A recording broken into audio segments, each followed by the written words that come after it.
傳說嘅電話亭能夠接通你遺失的那一年。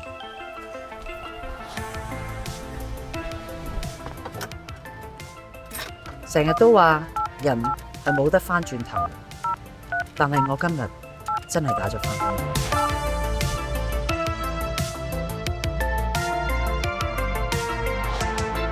有電話揾你啊！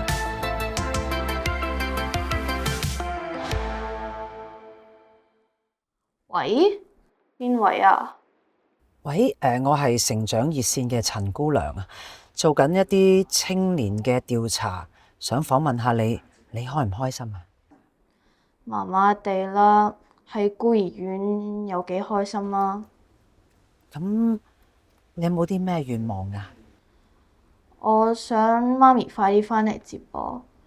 佢之前寫過信話會返嚟㗎，但係我一直等到而家都冇見過佢。咁即係如果你個媽媽返嚟接你，你會想同佢去邊度玩㗎？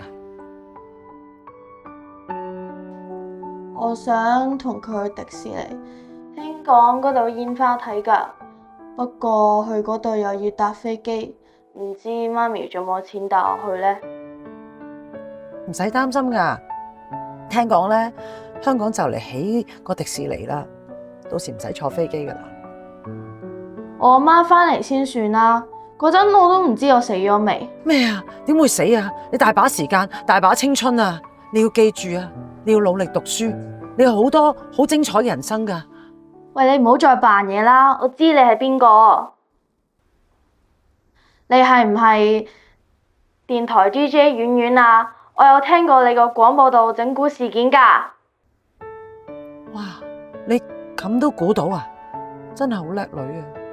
我好鍾意聽你嘅節目，真係好搞笑㗎，你係偶像嚟㗎。偶咩獎啊？你咧，其實你都可以好似我咁叻㗎，你只要努力讀書，第時咪可以做 DJ 咯，可以做多好多唔同嘅節目俾人聽，好唔好啊？你想唔想啊？梗係想啦。咁你應承我，你要加油，你要努力啊！媽媽一定會返嚟接你嘅。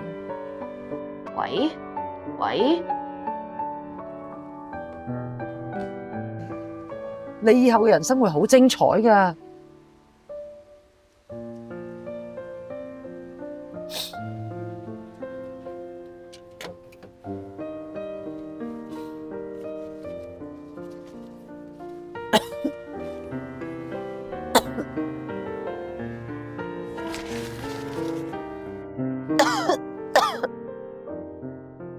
我終於揾到我嘅夢想啦！我決定唔再逃走。